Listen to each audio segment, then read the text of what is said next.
In the quiet village of St. Mary Mead, a stranger collapses on the church steps, clutching a chilling note. Danger follows me. Trust no one. Miss Jane Marple, the unassuming spinster with a razor-sharp mind, uncovers a web of secret stolen artifacts, betrayal, and murder. From a hidden vault to a deadly poison, every clue points to a past that won't stay buried. Can Miss Marple unravel the truth before danger strikes again? Chapter 1. The Stranger in St. Mary Mead. The late summer sun cast a golden glow over the sleepy village of St. Mary Mead, its light filtering through the ancient elms that lined the high street. The air carried the faint scent of roses and freshly cut grass, mingling with the distant hum of bees. It was the kind of afternoon where nothing much happened, and the villagers preferred it that way. Miss Jane Marple sat in her favorite armchair by the window of her cottage, her knitting needles clicking rhythmically as she worked on a pale blue shawl. Her sharp eyes, however, were not on the wool, but on the world outside, where life in Mary Mead unfolded with its usual quiet charm from her vantage point. Miss Marple could see the comings and goings of the village. Mrs. Price, the postmistress, bustling toward the post office with a parcel under her arm. Young Tommy Pierce, the butcher's boy, weaving his bicycle perilously close to the hedgerows. And Mrs. Harmon, known to all as Bunch, hurrying toward the church with a basket of flowers for the altar. It was a scene Miss Marple had observed countless times, each detail as familiar as the pattern of her knitting. Yet, as she often remarked to her nephew Raymond, familiarity bred not blindness but clarity. It was in the small deviations from routine that one found the threads of a mystery. Today, there was such a deviation. Cherry Baker, Miss Marple's young and lively maid, burst into the sitting room, her cheeks flushed from excitement rather than exertion. "Oh, Miss Marple, you'll never guess what's happened," she exclaimed, setting down a tray of tea things with a clatter. "There's a stranger in the village, and he's caused quite a stir." Miss Marple's needles paused mid-stitch. "A stranger, Cherry?" she asked, her voice calm but laced with curiosity. "That's not so unusual, surely. People do pass through St. Mary Mead from time to time." "Not like this one," Miss Cherry said, her eyes wide. "He's not just passing through. He's collapsed right on the church steps. Bunch found him, and now half the village is there, gawking. Dr. Haydock's been called, and they say the man's in a bad way." Miss Marple set her knitting aside and rose, smoothing her skirt. "Collapsed, you say? That is unusual, I think. I shall take a walk to the church and see for myself. Fetch my hat, Cherry, if you please." Cherry scurried off, returning with Miss Marple's sensible straw hat, which the older woman pinned securely to her white hair. As they stepped out into the warm afternoon, Miss Marple's mind was already at work. A stranger collapsing in St. Mary Mead was no small matter. People did not simply collapse in villages like this without reason, and reasons, in Miss Marple's experience, were rarely innocent. The church of St. Mary Mead stood at the heart of the village, its gray stone tower a comforting landmark against the rolling hills. As Miss Marple and Cherry approached, they found a small crowd gathered near the steps leading to the church porch. Bunch Harmon, her round face creased with concern, was kneeling beside a man who lay sprawled across the stone steps. His tattered suitcase rested beside him, its leather scuffed and worn, as if it had seen many miles. Dr. Haydock, a sturdy man with a nonsense air, was checking the man's pulse. His expression grim. Miss Marple's keen eyes took in the scene. The man's disheveled appearance, his threadbare coat, the pallor of his skin, and the faint tremor in his hand, which clutched a crumpled piece of paper. He was middle-aged, perhaps 50, with a lean face and dark hair streaked with gray. His eyes, half open, seemed to stare at nothing, and his breathing was shallow. "Jane," Bunch called, spotting her friend. "Oh, I'm so glad you're here. This poor man just fell right here, not 10 minutes ago. I was bringing flowers for the altar when I saw him stagger and collapse." Dr. Haydock glanced up. "He's alive, but barely," he said brusquely. "I've sent for an ambulance, but I'm not optimistic. His heart's giving out, and there's something odd about his symptoms. Could be poisoning, though I can't say for certain without tests." "Poisoning," Cherry gasped, clutching Miss Marple's arm. "In St. Mary Mead." "Hush, Cherry," Miss Marple said gently, her attention fixed on the man. "What's that in his hand, Bunch?" "A note." Bunch nodded, carefully prying the paper from the man's fingers. "I didn't want to disturb it, but he was holding it so tightly, as if it was the most important thing in the world." She handed the crumpled sheet to Miss Marple, who unfolded it with care. The note was written in a shaky, uneven hand, the ink smudged, as if penned in haste. It read, "Danger follows me. Trust no one." The words sent a chill through Miss Marple, not because they were dramatic, but because they were precise. This was no vague cry for help. It was a warning, and warnings, in her experience, were seldom written without cause. "Curious," Miss Marple murmured, folding the note and tucking it into her handbag. "Dr. Haydock, do you know who he is?" "Not a clue," the doctor replied, standing and brushing off his knees. "No wallet, no papers, just that suitcase and the note. He's not from around here, that's certain. Looks like he's been traveling a long time." The crowd murmured, their voices a mix of sympathy and suspicion.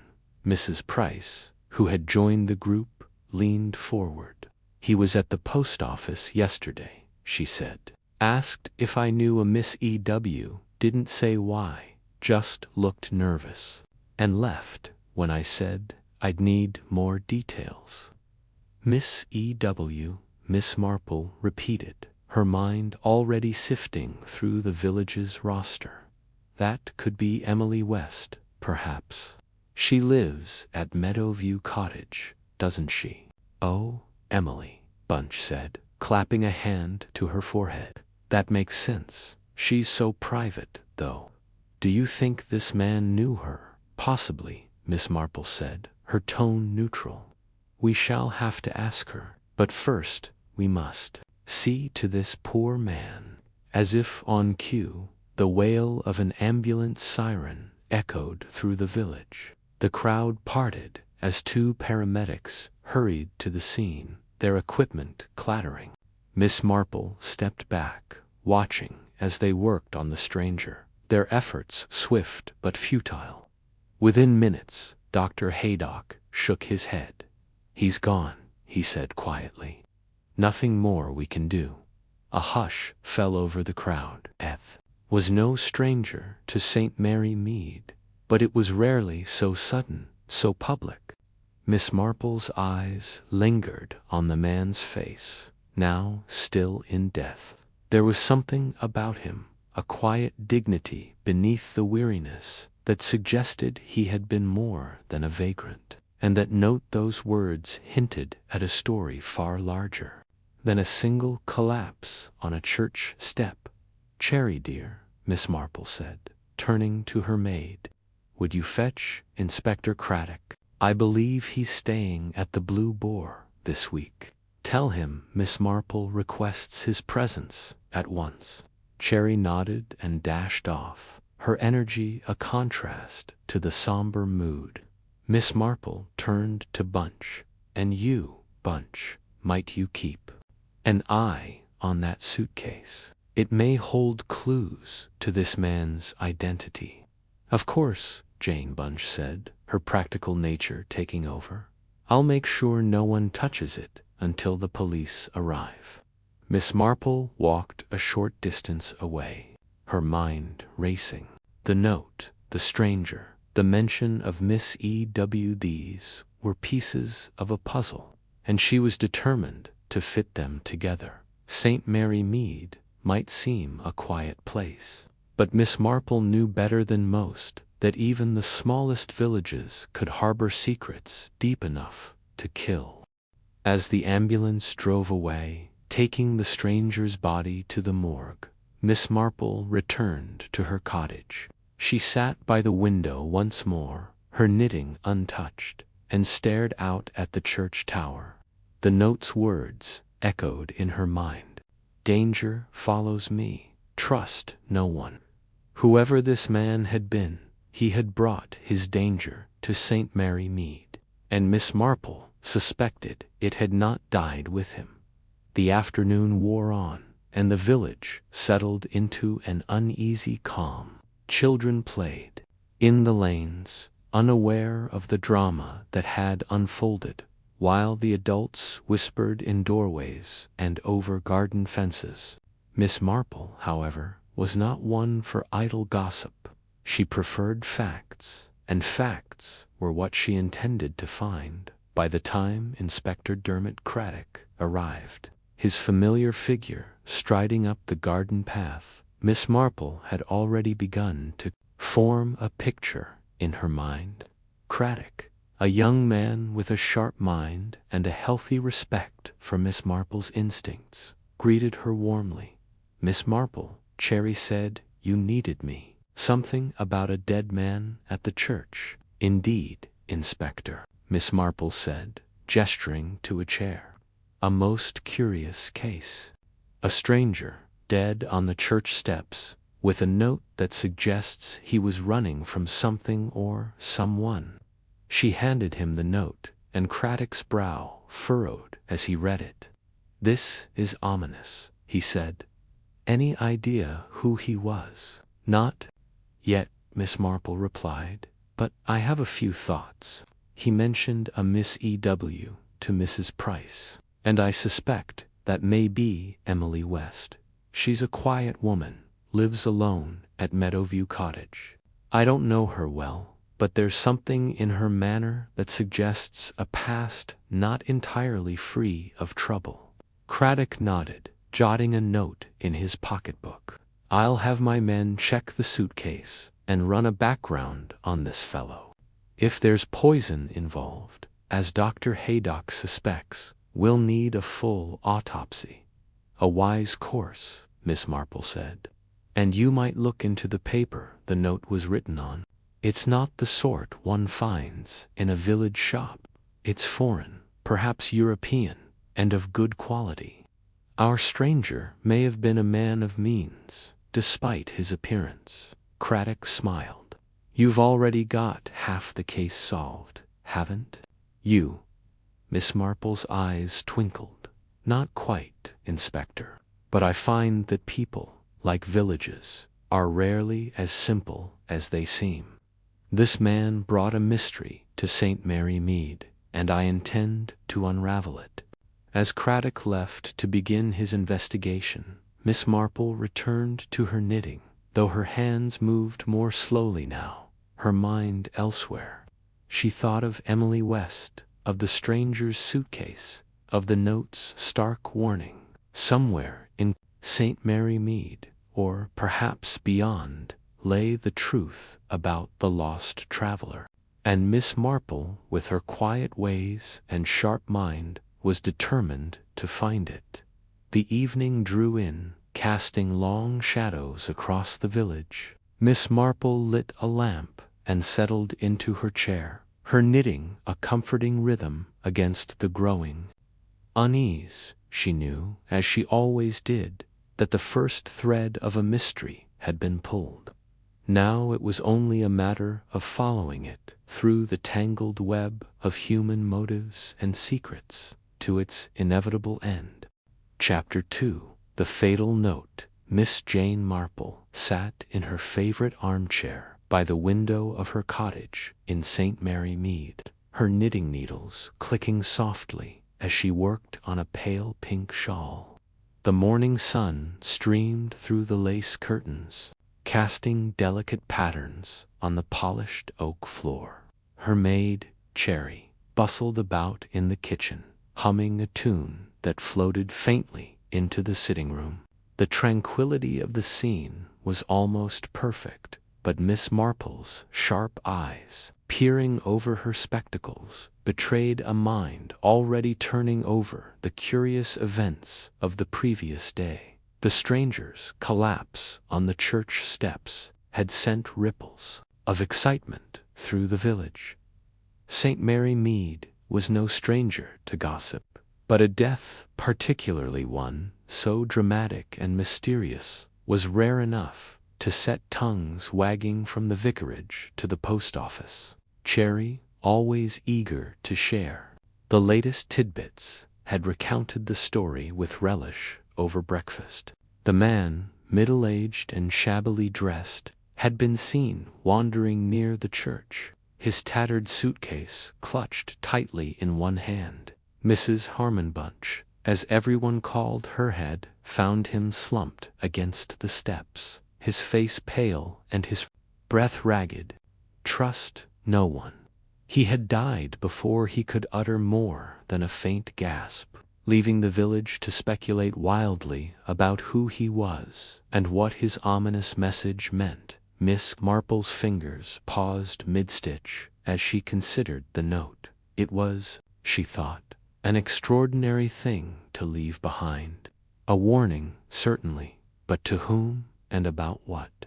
The phrase, "trust no one," suggested a man in fear for his life, pursued by some unseen threat. Yet he had chosen to come to St. Mary Mead, a sleepy village where strangers were noticed and secrets were hard to keep.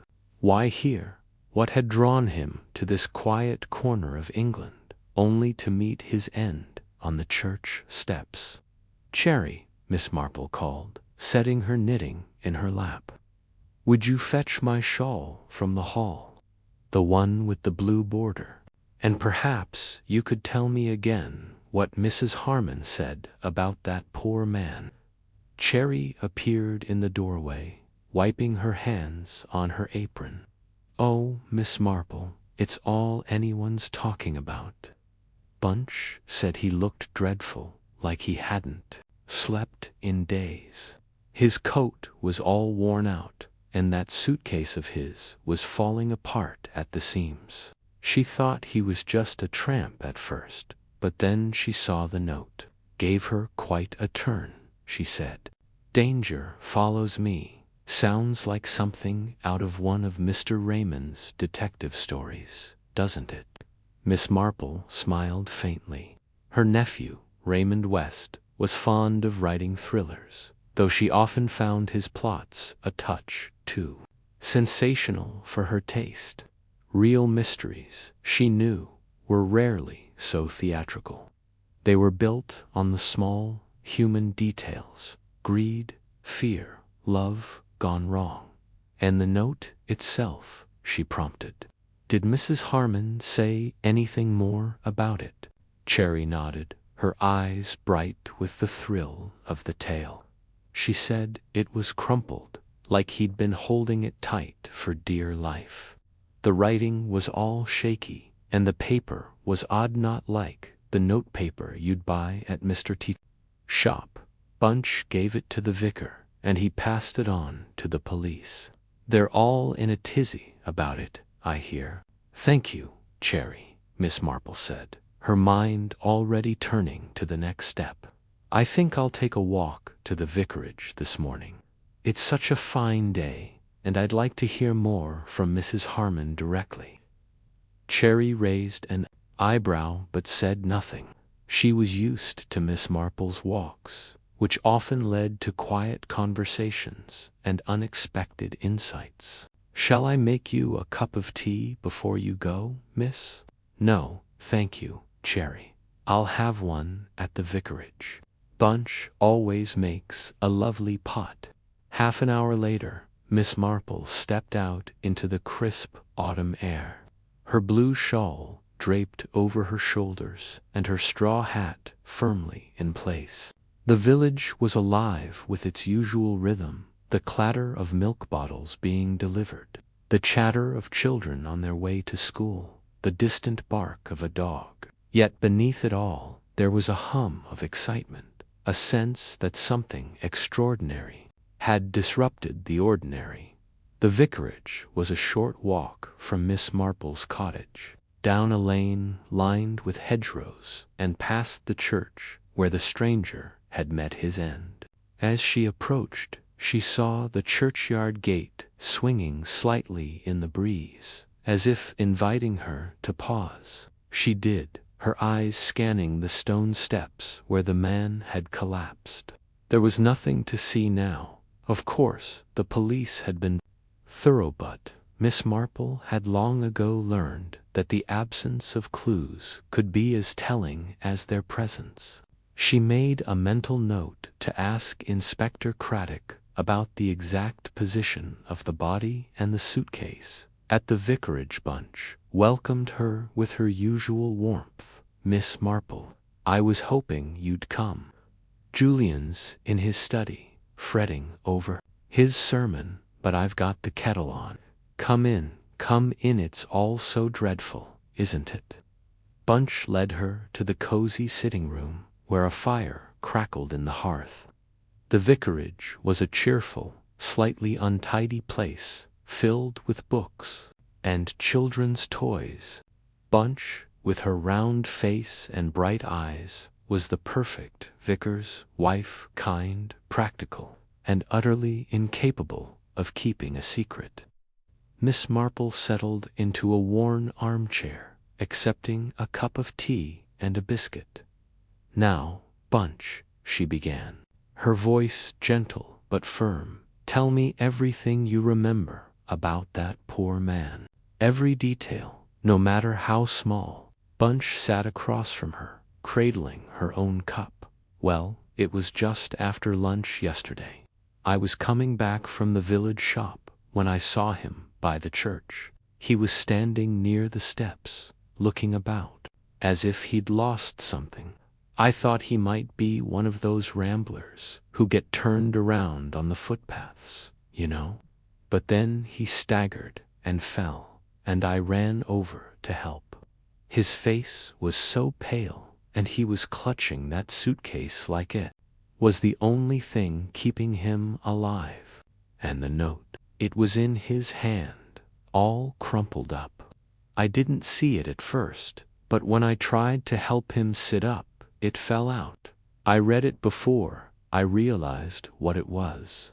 Danger follows me, trust no one. It gave me the creeps, Miss Marple. I mean, who writes a thing like that? And why was he here, of all places?"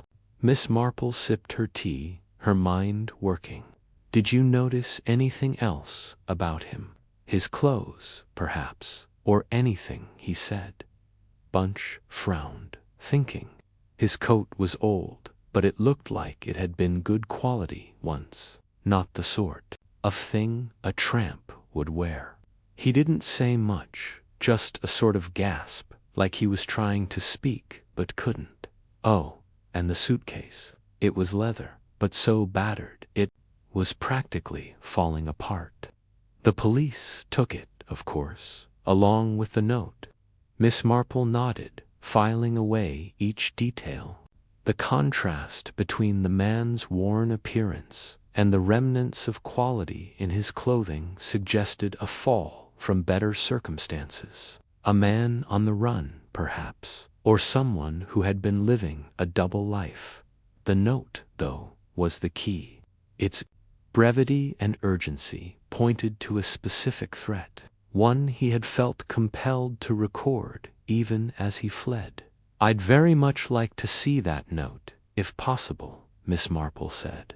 Do you know if the police still have it? Bunch nodded. Inspector Craddock was here this morning, talking to Julian. He said they're keeping everything at the station for now. But I could ask Julian to arrange something. He's awfully fond of you, you know. Miss Marple smiled. The vicar, Julian Harmon, was indeed fond of her, though he sometimes found her knack for solving mysteries a little disconcerting. That would be very kind, Bunch. And one more thing, did the man say anything at all before he died? A name, perhaps, or a place? Bunch thought for a moment, her brow furrowing. Not that I heard, but, well, it's probably nothing, but when I was trying to help him, he seemed to be looking past me, toward the churchyard, like he was expecting someone to come out of the shadows. It was eerie, Miss Marple. Miss Marple's eyes narrowed slightly. The churchyard was a quiet place, bordered by ancient yews and a low stone wall. It was not the sort of place one would expect to meet an enemy. But then, danger could lurk anywhere, even in St. Mary Mead.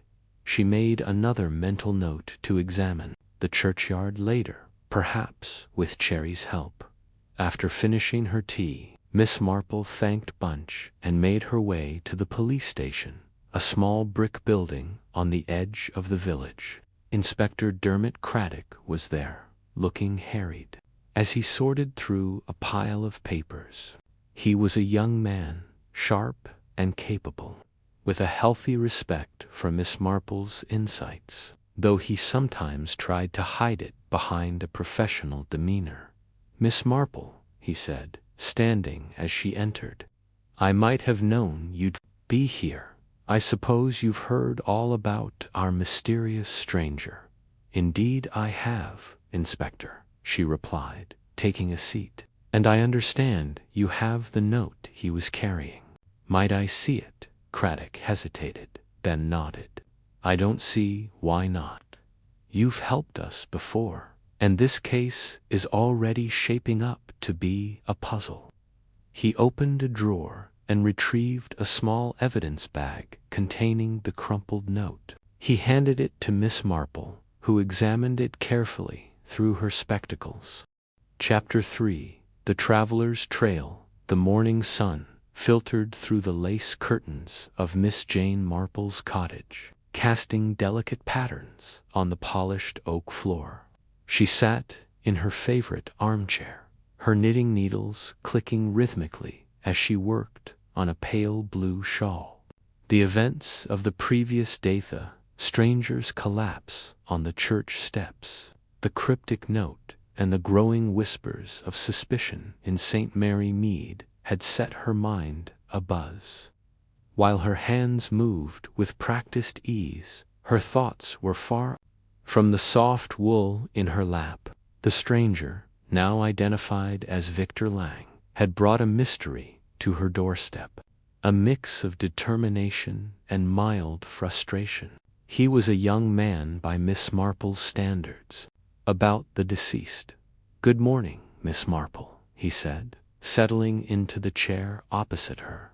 Cherry, the maid, bustled in with a tray of tea and biscuits, her curiosity barely concealed as she lingered a moment longer than necessary. I've got some information on our man, but I'm afraid it raises more questions than answers. Miss Marple set her knitting aside and poured the tea, her movements precise. Do tell, Inspector. Craddock opened the file, his fingers flipping through a few typed pages. The man's name is Victor Lang, aged 47, no fixed address, no immediate family that we can trace, and no record of employment in the last decade. His suitcase, however, is where things get interesting. He paused, glancing at her, as if gauging how much to reveal. It contained a few clothes, a map of England with several locations marked, and a locket with a photograph of a woman inside. No identification papers, no wallet, nothing to tie him to St. Mary Mead specifically. Miss Marple's eyes gleamed with interest. A map, you say, and marked locations. That sounds rather purposeful for a man described as a vagrant. Exactly. Craddock agreed. The map is old, possibly from the 1930s, and the marked locations are scattered across the country London. Chipping Cleghorn, a village in Cornwall, and a few others. We're looking into them, but it's a slow process.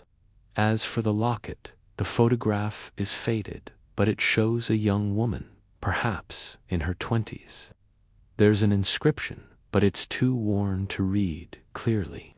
Miss Marple sipped her tea, her mind already turning over the possibilities, and the note. The one Mrs. Harmon found clutched in his hand. Trust no one were scrawled in uneven, shaky handwriting, as though written in haste or distress. The paper itself was thin, with a faint watermark that caught Miss Marple's eye. "May I?" she asked, extending a hand. Craddock passed her the bag, and she held it up to the light, her sharp eyes narrowing. "This paper is not English, I think. The texture, the watermark, suggests something foreign, perhaps European, Italian, maybe, or French. It's of fine quality, not the sort one carries casually." Craddock raised an eyebrow. "You think the paper itself is a clue?" "Oh, indeed," Miss Marple said, handing the bag back. "A man with no identification, carrying a map and a note on foreign paper, collapses in a quiet village like St. Mary Mead. That is no coincidence, Inspector. He was running from something or someone."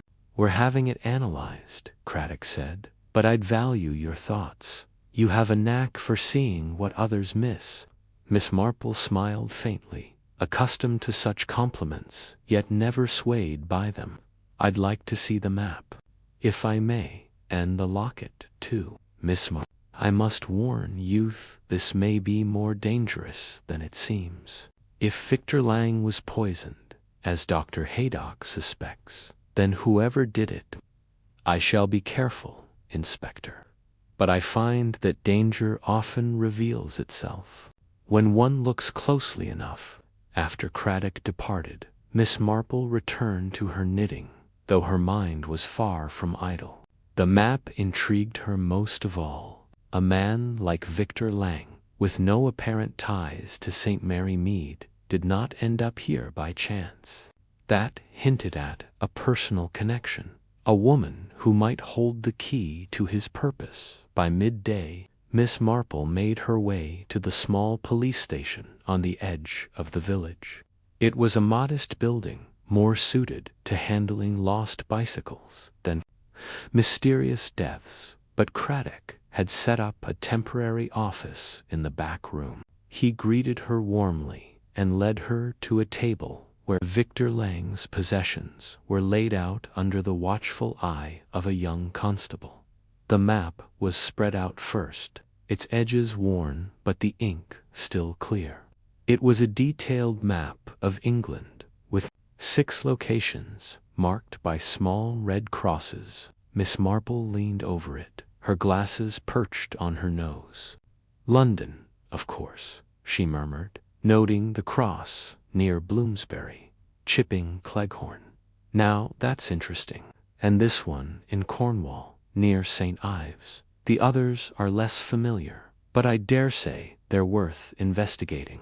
Craddock pointed to the map. "We've sent inquiries to the local authorities in each area, but it'll take time to get responses." Miss Marple's lips pursed slightly. "Chipping Cleghorn, yes. I have friends, they're Miss Blacklock and Miss Bunner, among others. As for the others, I'd need to know more about his past to make sense of them." Her dark hair was swept up in a style popular 20 years ago, and her expression was serious, almost melancholic. Miss Marple studied it closely, noting the faint outline of an inscription on the inner lid, barely legible. "To V, from E," she read aloud, her voice soft.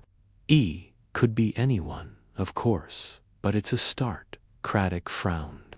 "You think this woman is involved?" "Perhaps," Miss Marple said. "He came to St. Mary Mead for a reason, Inspector. I think we must find out what drew him here. They've found a record of Victor Lang in an old police file. He was questioned 10 years ago in connection with a smuggling case, but no charges were filed. Thought you'd want to know." Craddock's eyes lit up. Smuggling, that could explain the map, the foreign paper, even the lack of identification. He might have been moving something valuably or dangerous. Miss Marple nodded thoughtfully. "Smuggling, yes. It's an old trade, but it never quite goes away. From something, Victor Lang's map might point to places where he hid something or where he meant to deliver it." Craddock jotted a note. "I'll have the London office dig deeper into that smuggling case. If Lang was involved, there might be associates who can shed light on his movements." Miss Marple's gaze returned to the map. "I think, Inspector, you might also contact Sir Henry Clithering. He has connections in Chipping Cleghorn and may know something about the Manor. They're one of your marked locations. Sir Henry could arrange an introduction." Craddock looked impressed. "You know Sir Henry?" "Oh, we've crossed paths," Miss Marple said with a small smile. "He's a dear friend and quite helpful in matters like these." Craddock agreed to reach out to Sir Henry, and Miss Marple left the station with a sense of purpose. The map, the locket, the note-all pointed to a man whose life was tangled in secrets. But secrets, as Miss Marple knew, had a way of unraveling. When one tugged at the right thread, back at her cottage, she sat down with a fresh pot of tea and a notepad, sketching out her thoughts. Victor Lang's map was the key. She was certain. The marked locations were not random. They formed a trail, a path he'd followed or intended to follow. But why St. Mary Mead? It was a small, unremarkable village, far from the bustling hubs of London or the coastal towns of Cornwall. The answer, she suspected, lay in the identity of E. Miss Marple decided to take a walk to the church where Victor had collapsed. The rose garden near the steps was in full bloom, its scent heavy in the warm air. Had he come to St. Mary Mead to warn someone, to hide something, or to seek refuge? Chapter 4. The village gossip. The morning sun filtered through the lace curtains of Miss Marple's cottage, casting delicate patterns on the polished wooden floor. She sat in her favorite armchair, her knitting needles clicking rhythmically as she worked on a pale blue shawl. The village of St. Mary Mead was awake, its usual hum of activity amplified by the recent arrival and swift departure of the mysterious stranger, Victor Lang.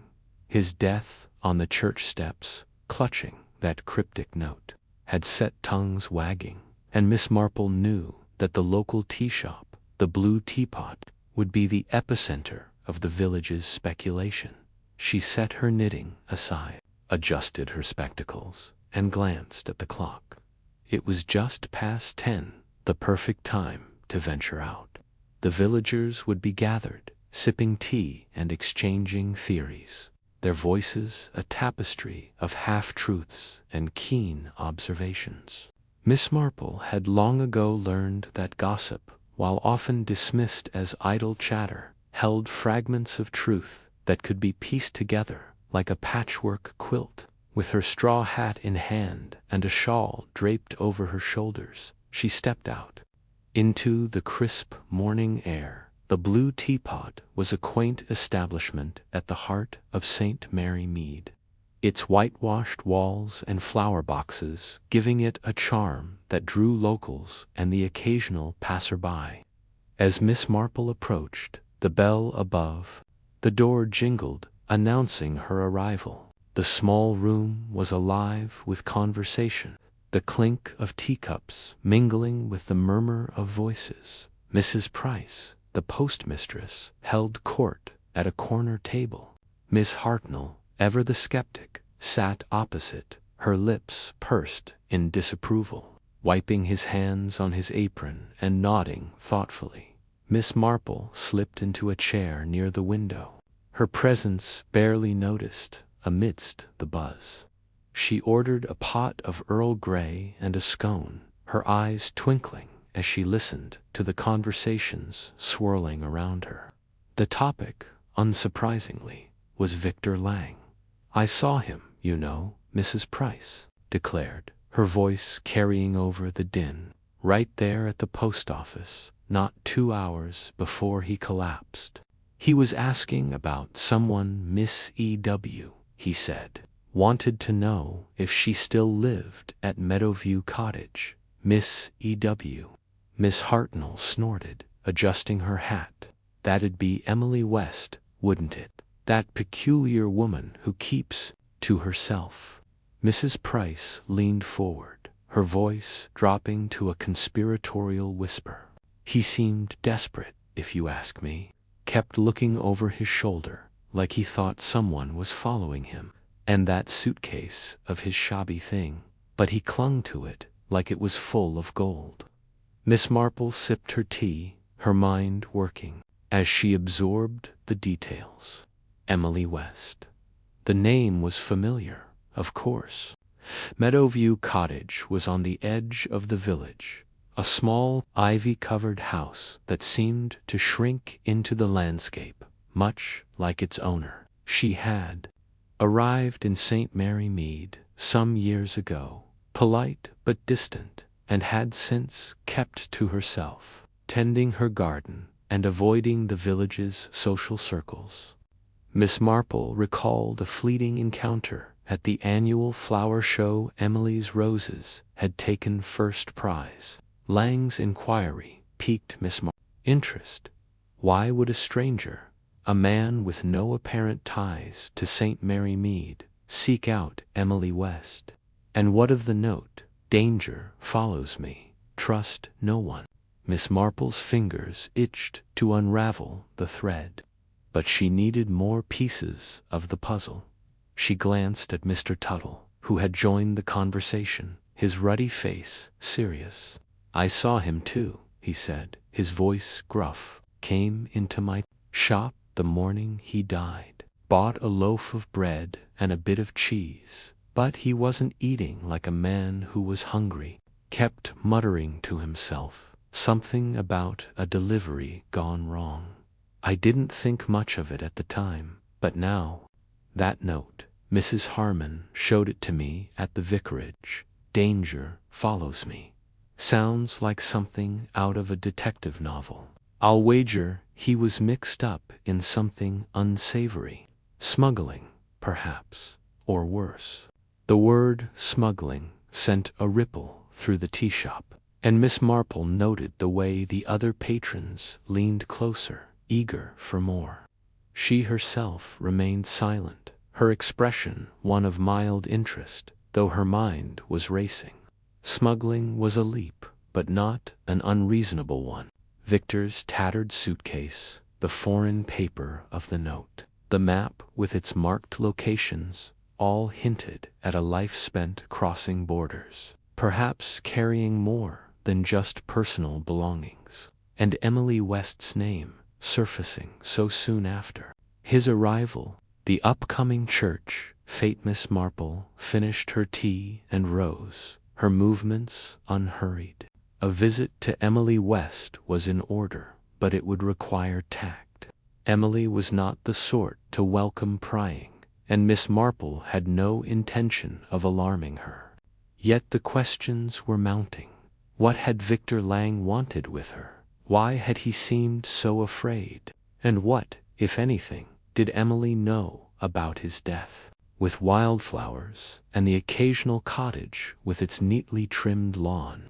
The village was peaceful, its surface undisturbed save for the undercurrent of gossip that flowed like a hidden stream.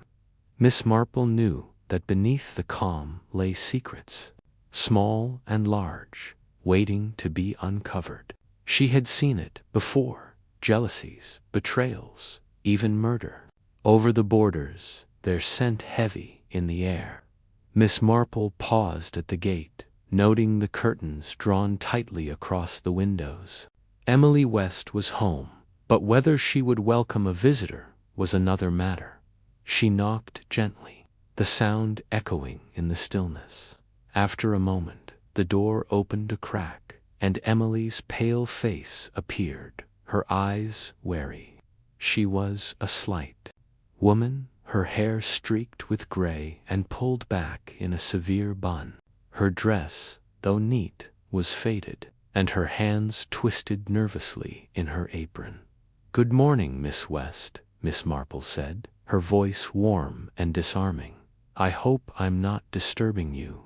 I was passing by and thought I might admire your roses. They were the talk of the flower show last year." "Oh, thank you, Miss Marple. They're doing well this year. Would you like to come in?" Miss Marple accepted the invitation, stepping into a small parlor that smelled of beeswax and dried herbs. The room was tidy, but sparsely furnished, with a single armchair by the fire and a small table covered with a lace cloth. A bookshelf held a few volumes of poetry and a well-worn Bible. But what caught Miss Marple's eye was a photograph on the mantel of younger Emily, smiling beside a man who bore a striking resemblance to Victor Lang. Emily followed her gaze and stiffened. "That's an old photo," she said quickly, moving to adjust a vase of flowers that didn't need adjusting. "From years ago." Curiosity rather than accusation. "Victor Lang, I believe his name was. Did you know him?" Emily's hands froze, and for a moment Miss Marple thought she might bolt, but then she sighed, her shoulders sagging. I knew him once, a long time ago. He was a friend, nothing more. I hadn't seen him in years, until he showed up here." "Showed up," Emily admitted, her voice barely above a whisper. "An old debt, he called it. Something about an artifact, a statue, I think. He wouldn't say much, just that I should be careful. I told him to leave, that I didn't want any part of it." Miss Marple nodded, her expression sympathetic, but her mind sharp. An artifact, a statue. The pieces were beginning to align, though. The picture was still incomplete. "And did he say anything else? About why he was in St. Mary Mead?" "Perhaps." Emily shook her head, but her eyes darted to a small writing desk in the corner, its drawer secured with a tiny lock. "No, nothing else. I didn't want to know. I've put that part of my life behind me." Miss Marple smiled, rising to her feet. "Of course, my dear. I won't keep you. Your roses are truly lovely. Perhaps I'll try my hand at them next year." She paused at the door, her hand on the knob. "If you think of anything else, do let me know. It's such a sad business, isn't it? A man dying so suddenly, and with so many questions left unanswered." Chapter 5. Emily West's secret. Miss Jane Marple sat in her favorite armchair by the window of her cottage in St. Mary Mead, her knitting needles clicking softly as she worked on a pale blue shawl. The late morning sun streamed through the lace curtains, casting delicate patterns on the polished oak floor. Her mind, however, was not on the rhythmic dance of her needles, but on the curious matter of Victor Lang, the stranger who had collapsed on the church steps, clutching a cryptic note. The note, with its shaky scrawl of "Danger follows me. Trust no one. had stirred her curiosity, and the village's chatter about the man's death. Her young maid bustled into the room with a tray of tea and biscuits. "Miss Marple, are you sure you don't want me to fetch you a warmer shawl? It's getting chilly, and you've been sitting there thinking ever so long." Miss Marple smiled, her eyes crinkling with warmth. "Thank you, Cherry, but I'm quite comfortable. My mind is keeping me warm enough today. Tell me, have you heard anything more about that stranger from the village?" Cherry set the tray on the small table beside Miss Marple and poured a cup of tea. "Oh, plenty, miss. Everyone's talking about him. Mrs. Price at the post office says he was asking about a Miss E.W. before he took ill. Didn't say why, though. And Mr. Tuttle, the butcher, reckons he saw the man looking proper lost, like he didn't know where he was going." "Miss E.W.?" Miss Marple repeated, her fingers pausing mid-stitch. "That would be Emily West, I presume. She lives at Meadow View cottage, doesn't she? A quiet woman, keeps to herself." "That's her," Cherry nodded, brushing a crumb from her apron. "Folks say she's a bit odd, always locking her doors and windows, even in summer. Some reckon she's hiding something." Miss Marple took a sip of her tea, her mind turning over the new information. Emily West was a name that had surfaced only occasionally in village gossip, always accompanied by a vague sense of mystery.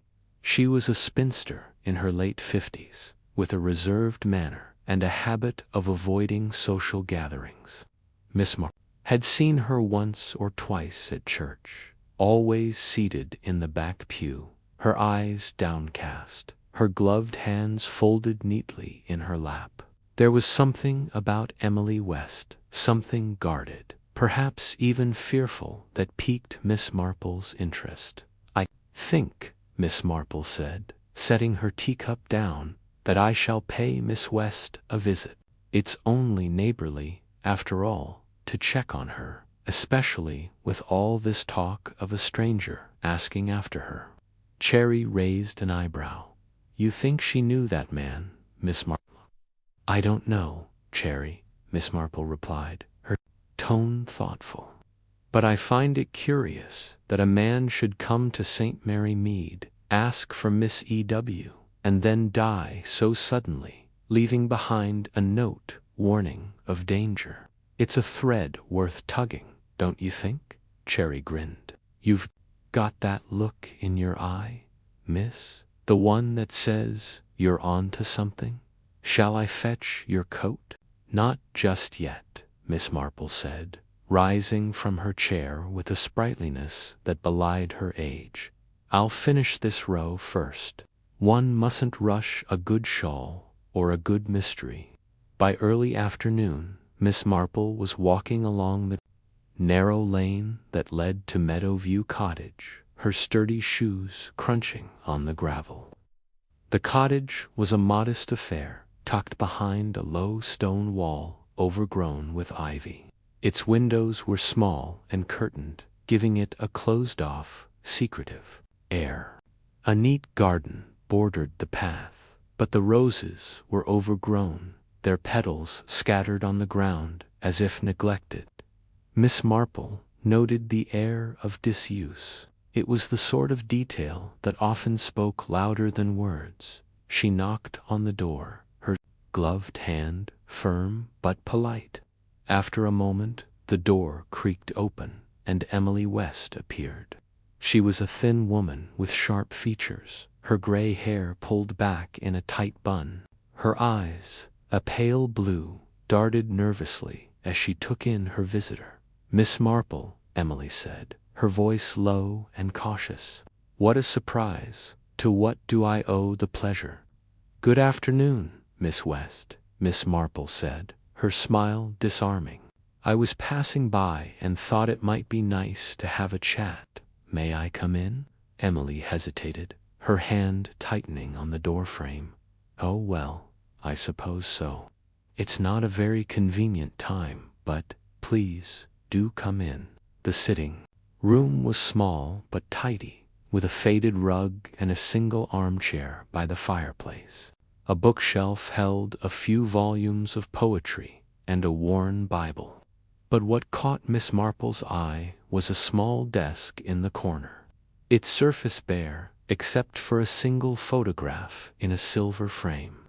The photograph showed a younger Emily, smiling beside a man who bore a striking resemblance to Victor Lang. "Would you like tea?" Emily asked, her voice strained as she gestured to a chair. "That would be lovely." "Thank you," Miss Marple replied, settling herself and watching Emily closely. The woman's hands trembled slightly as she moved to the kitchen, and Miss Marple noted the way her eyes flickered toward the desk, as if guarding a secret dot, as Emily prepared the tea. Miss Marple took the opportunity to observe her surroundings. The room was sparsely furnished, but there was a sense of order that suggested Emily was meticulous, if not obsessive, about her space. The desk, however, stood out. Its locked drawer, barely visible beneath a pile of papers, seemed to call attention to itself, as if daring someone to notice it. When Emily returned with the tea tray, Miss Marple decided to broach the subject gently. "I understand there's been some excitement in the village," she began, accepting a cup. "A stranger, sadly deceased, was seen near the church. I believe he was asking after you." Emily's cup rattled against its saucer, and she set it down quickly. "Me? Why, I don't know anything about that. I keep to myself, Miss Marple. You know that." "Of course," Miss Marple said, her tone soothing. "But it's curious, isn't it? A man comes to St. Mary Mead, asks for a Miss E.W., and then collapses with a note warning of danger. It does make one wonder." Emily's face paled, and she clasped her hands tightly in her lap. I don't know what you mean. I didn't know him." Miss Marple tilted her head, her eyes kind but piercing. "Forgive me, Miss West, but I couldn't help noticing the photograph on your desk. The gentleman in it looks remarkably like the man who died, Victor Lang, I believe his name was." Emily's breath caught, and for a moment Miss Marple thought she might faint. But then Emily straightened, her jaw tightening. "You're mistaken, Miss Marple. That photograph is an old friend from years ago, not this Victor Lang." "I see," Miss Marple said, though her tone suggested she saw far more than Emily intended. "It's just that the village is full of talk, and I thought you might want to set the record straight. After all, if this man was asking for you, perhaps he had something important to say." Emily stood abruptly, her hands twisting together. "I don't know anything about it, Miss Marple. I'm sorry, but I'm not feeling well. Perhaps you should go." Miss Marple rose, her movements deliberate. "Of course, my dear, I don't mean to intrude.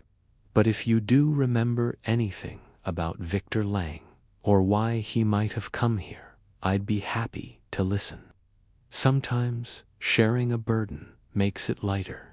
Emily said nothing, her eyes fixed on the floor as she ushered Miss Marple to the door. But as Miss Marple stepped outside, she caught a glimpse of Emily's face, strained and unmistakably afraid. Back at her cottage, Miss Marple settled into her armchair, her knitting forgotten as she turned over the visit in her mind. Emily West was hiding something, that much was clear. The photograph, the locked drawer, the nervous glances all pointed to a secret she was desperate to keep. But what was it? And how did it connect to Victor Lang's death? Miss Marple reached for her notebook, a small, leather-bound volume she kept for such occasions. She jotted down her observations, her neat handwriting filling the page. Emily West, she wrote, knew Victor Lang, likely from years past. Photograph suggests a close connection. Locked drawer in desk, possible hiding place for letters or documents. Nervous demeanor indicates fear, perhaps of exposure or danger. She paused, tapping her pencil against her lips. The note Victor had carried, "Danger follows me. Trust no one," suggested he had been running from something or someone. Had he come to St. Mary Mead to warn Emily or to confront her? And what was the significance of the map and locket found in his suitcase? Miss Marple's thoughts were interrupted by a knock at the door. It was Bunch Harmon, the vicar's wife. Her cheeks flushed from the chilly afternoon air. "Miss Marple," Bunch exclaimed, stepping inside. "I've just heard the most extraordinary thing from Mrs. Price. She says Emily West was seen posting a letter late last night, looking as if she hadn't slept in days." "Indeed," Miss Marple said, her eyes brightening. "And did Mrs. Price happen to see where the letter was addressed?" "She couldn't quite make it out," Bunch admitted, "but she thought it looked like a London address. Isn't that odd, for someone like Emily, who never leaves the village?" "Very odd," Miss Marple agreed. "Thank you, Bunch, that's most helpful." As Bunch chattered on about the village's latest gossip, Miss Marple's mind was elsewhere. A letter to London, sent in haste by a woman who rarely left her cottage. It was another thread, thin but promising. She would need to speak to Mrs. Price herself to see if any more details could be gleaned. And then there was the matter of the locked drawer. Miss Marple had no intention of breaking into Emily's cottage. That would be most improper. She knew from experience that secrets had a way of revealing themselves, given time and a gentle nudge. Chapter 6.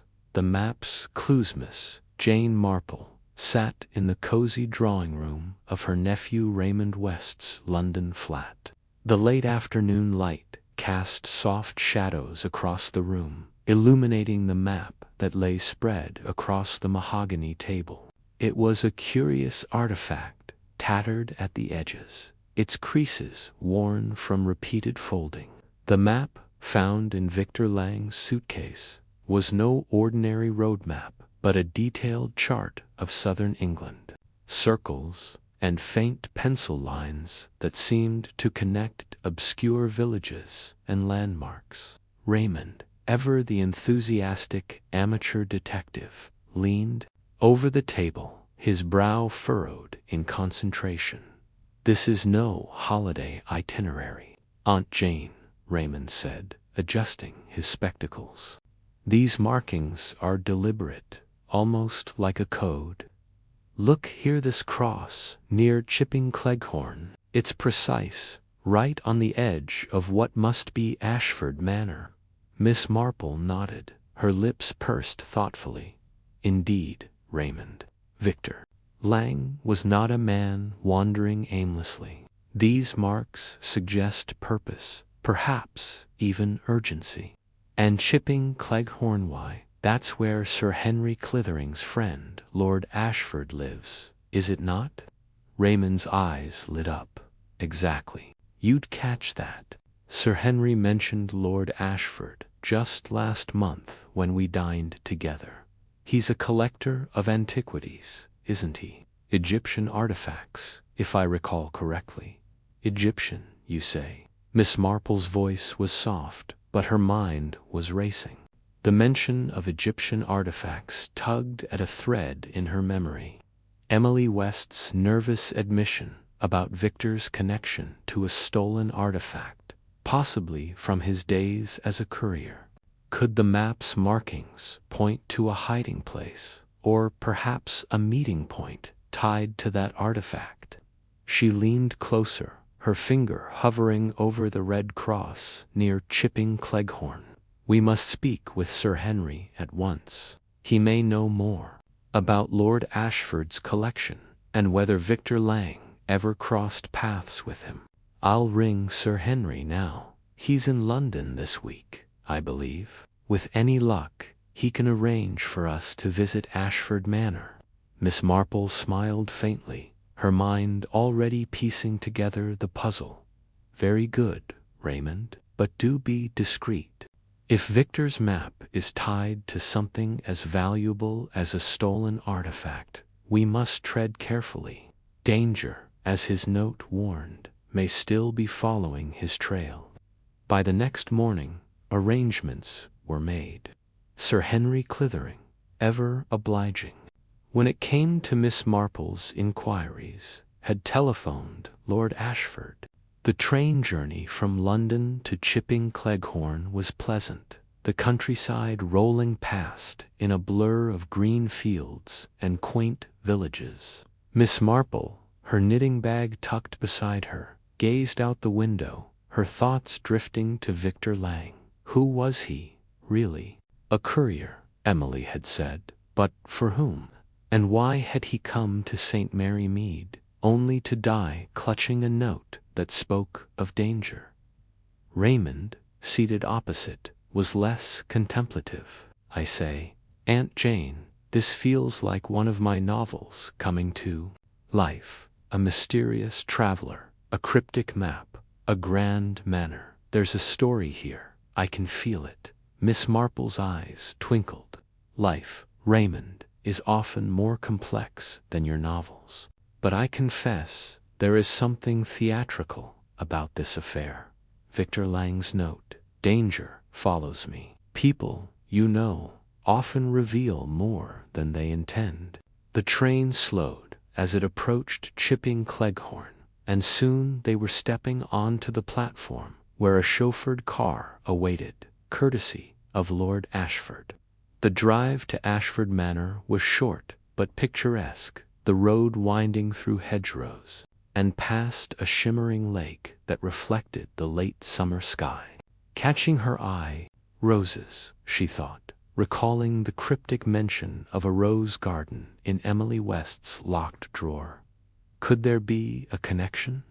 Lord Ashford greeted them at the door, a tall man with a distinguished air, his silver hair neatly combed. "Miss Marple, Mr. West, a pleasure," he said warmly, though his eyes held a flicker of curiosity. "Sir Henry tells me you're interested in a visitor I had recently, a Mr. Victor Lang."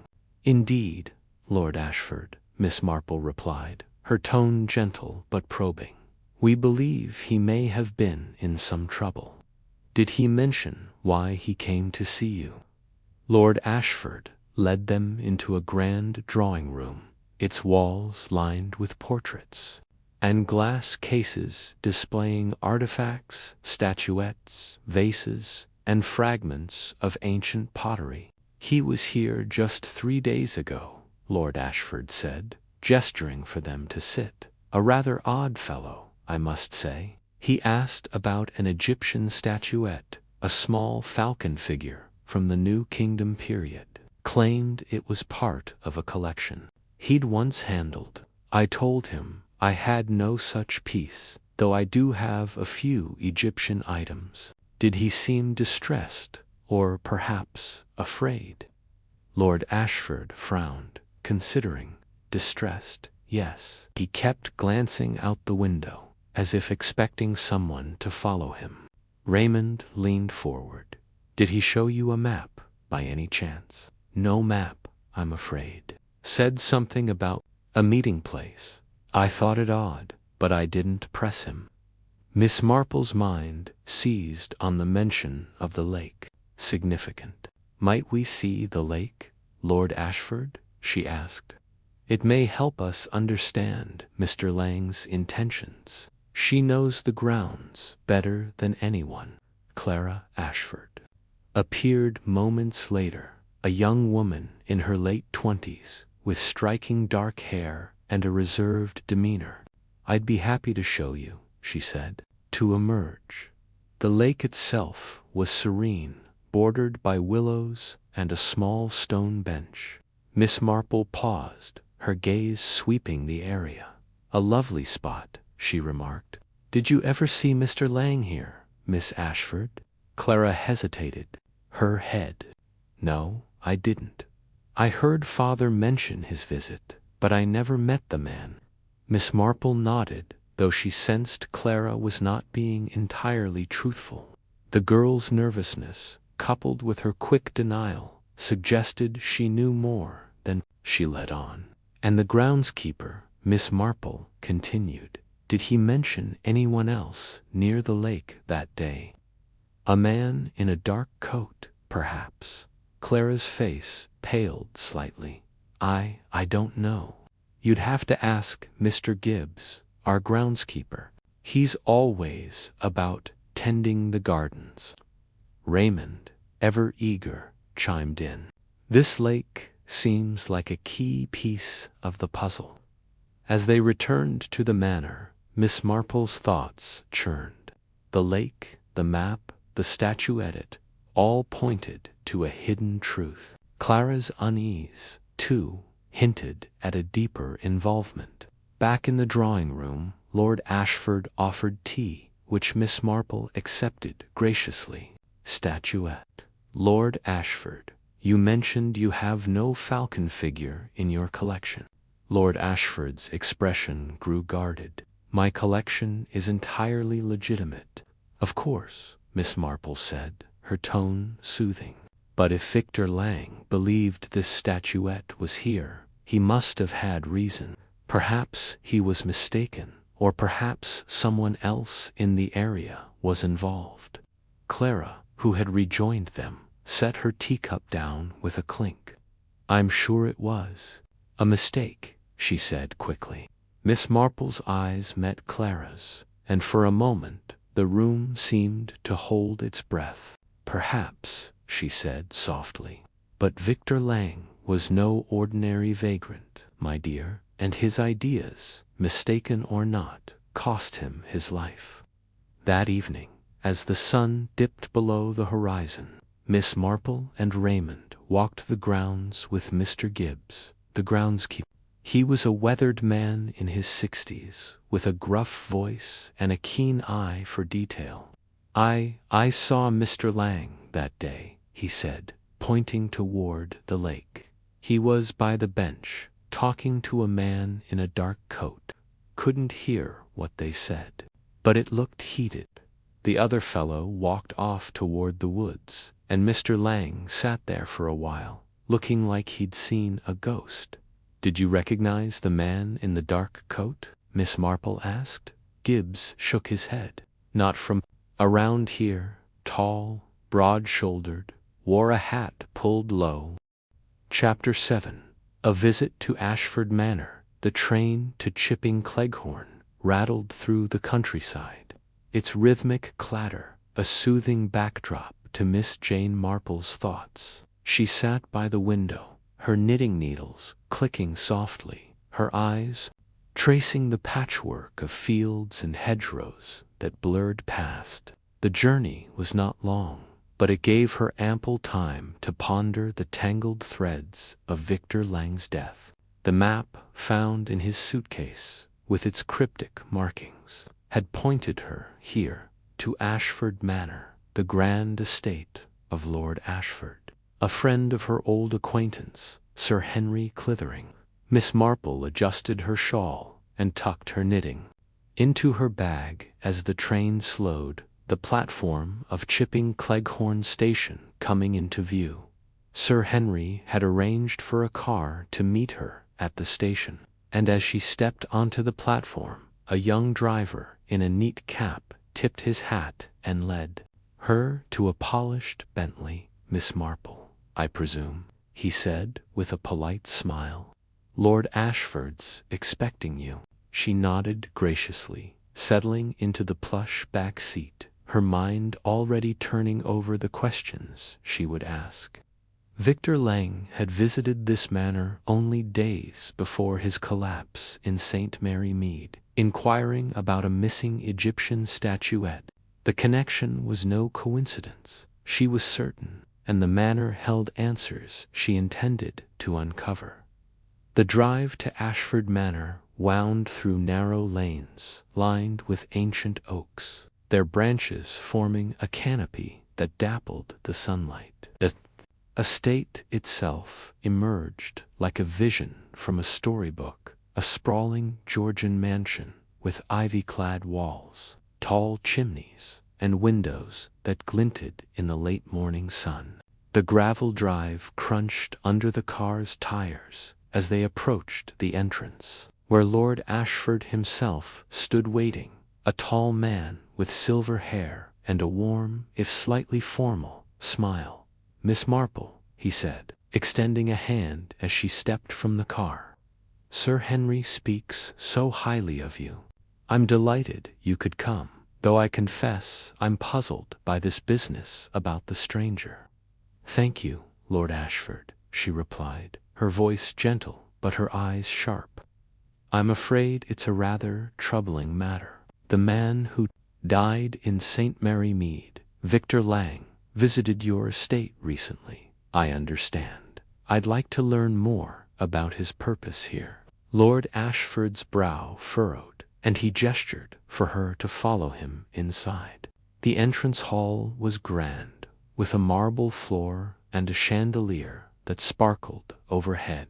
A wide staircase curved upward, flanked by portraits of stern-faced ancestors. Miss Marple's gaze lingered on the details: the polished banister, the faint scent of beeswax, the way the light fell through the tall windows. She had always believed that houses, like people, revealed their secrets if one knew where to look. They settled in a drawing room, adorned with heavy velvet curtains and a roaring fire. Lord Ashford offered her tea, which she accepted with a nod, and a maid brought a tray with delicate china cups and a plate of scones. As the tea was poured, Lord Ashford leaned back in his armchair, his expression thoughtful.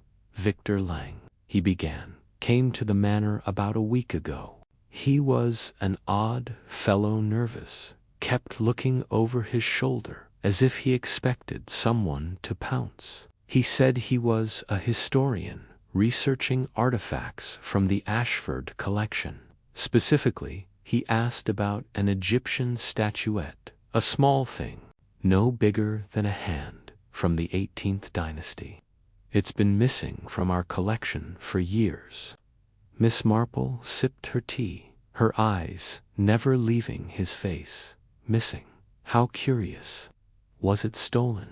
Lord Ashford hesitated, his fingers tapping the arm of his chair. "That's what we assumed at the time. It vanished about a decade ago, during a house party. We searched, of course, but it was never found. The police thought it might have been a guest, or even a servant, but there was no proof. Lang seemed to think he could find it." "Did he say why he was so interested?" she asked, setting her cup down. "He claimed it was for a book he was writing," Lord Ashford said, though his tone suggested skepticism, but he was vague about the details. "Asked a lot of questions about the manor's history, the guests, who were here when it disappeared, even the layout of the grounds. I thought he was a bit eccentric, to be honest." Miss Marple's mind was already at work, piecing together fragments of information. Victor Lang's interest in the statuette was no scholarly whim. It tied to the map, the locket, and perhaps even the note he'd clutched in death. "Did he meet anyone else here?" she asked. "Your family, perhaps?" "My daughter Clara spoke with him briefly," Lord Ashford replied. "She's interested in history herself, so she humored him. My son, Edward, was away, and my wife was indisposed." Lang left after an hour or so, promising to return with more information. We never saw him again. The mention of Clara piqued Miss Marple's interest. Young women, she knew, often noticed things their elders overlooked. Might I speak with Clara? She asked. She may have noticed something about Mr. Lang that could be helpful. Of course, Lord Ashford said, rising.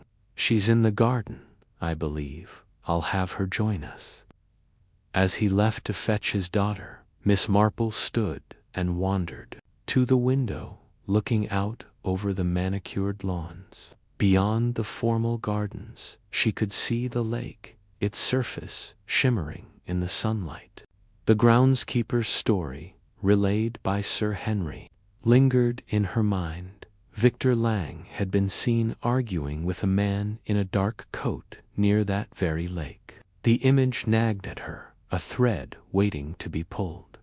Clara Ashford entered the room. A few minutes later, a young woman of about 25, with auburn hair and a guarded expression.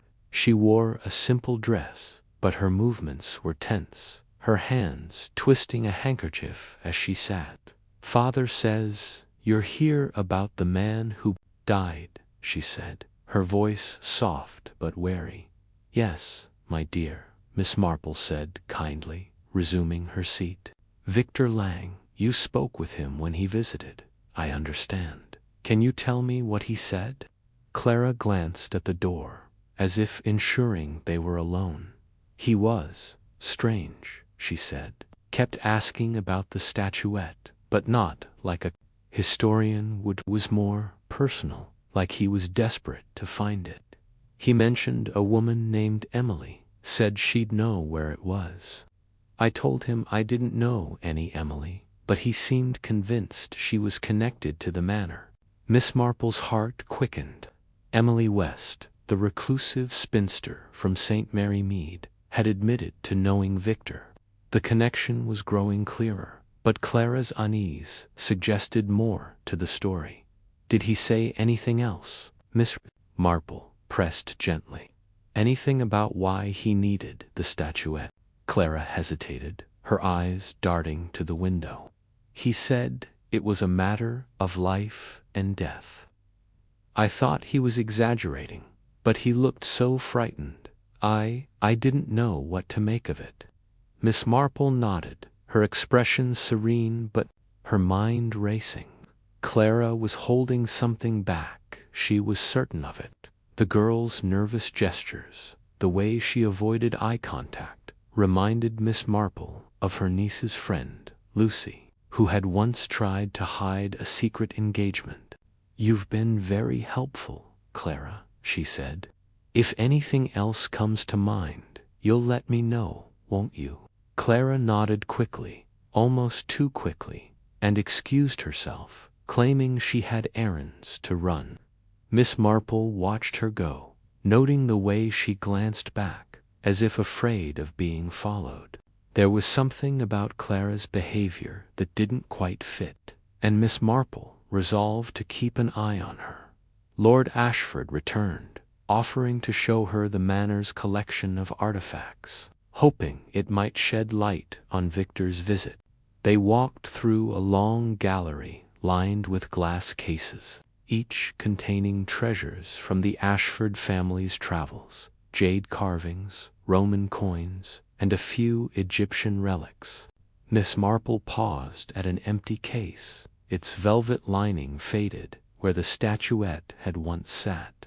"This is where it was kept," Lord Ashford said, his voice tinged with regret. "A beautiful piece, a cat goddess, Bastet, I believe, worth a fortune, but more for its history than its price." Miss Marple studied the case, her eyes tracing the faint outline of dust where the statuette had rested. "And no one was ever suspected of taking it?" she asked. "Not definitively," he replied. "We had a large party, that weekend friends, distant relatives, even a few collectors. The police interviewed everyone, but there was no evidence. It was as if the thing vanished into thin air." Miss Marple's lips twitched in a faint smile. Things, she knew, rarely vanished without help.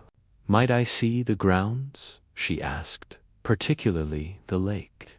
I understand Mr. Lang was seen there. Lord Ashford looked surprised, but agreed, leading her through a set of French doors to the gardens. The air was crisp, scented with roses and freshly cut grass. The lake lay at the edge of the estate, bordered by willows and a stone bench. Miss Marple walked slowly, her eyes scanning the ground, though she knew any clues from Victor's argument would likely be gone by now. The groundskeeper, Mr. Potts, mentioned seeing Lang with another man, Lord Ashford said, breaking the silence. I didn't think much of it at the time. People often wander the grounds. They're open to visitors on weekends. Did Mr. Potts describe the other man? Miss Marple asked. Only that he wore a dark coat and hat. I couldn't see his face clearly. They were arguing, apparently, but Potts was too far to hear what was said. Miss Marple nodded, filing the detail away.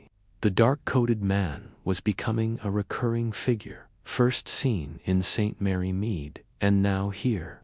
She thought of the butcher's story, of the stranger buying a large knife, and a chill ran through her. The pieces were falling into place, but the picture was still incomplete.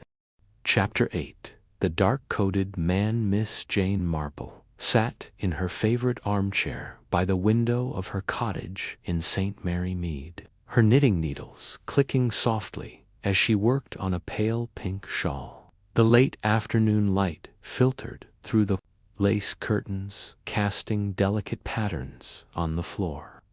Outside, the village was settling into its usual quiet rhythm, but Miss Marple's mind was far from tranquil. The events surrounding Victor Lang's death, the crumpled note, and the mysterious map were pieces of a puzzle that refused to fit neatly together. And now, a new detail had emerged: a stranger in a dark coat, seen lurking near the church on the night Victor collapsed. Cherry, Miss Marple's young maid, bustled into the room with a tray of tea and scones. Her cheeks were flushed with the excitement of village gossip, which she was eager to share.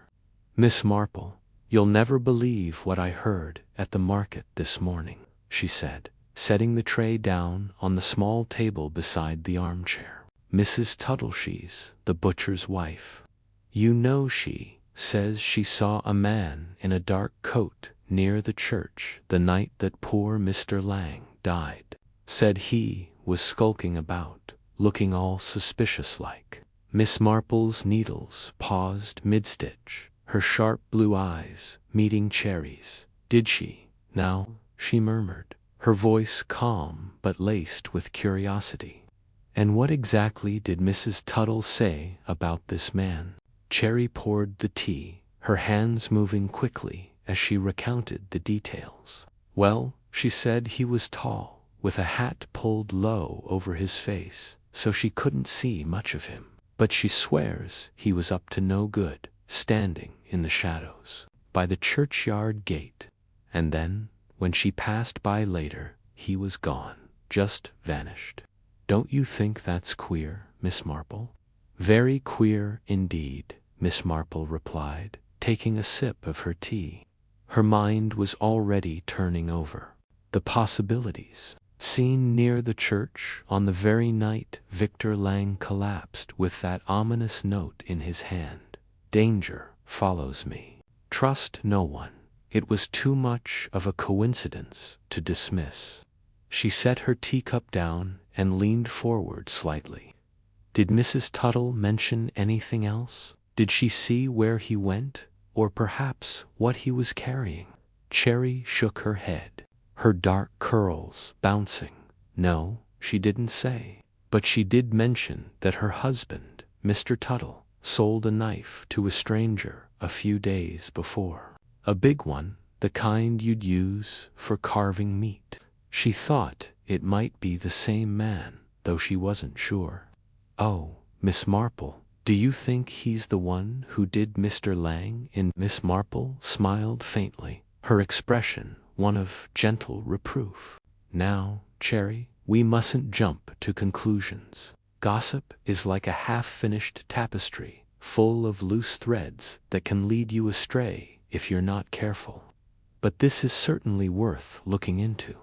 A man in a dark coat, you say, and a knife." She picked up her knitting again, but her thoughts were elsewhere.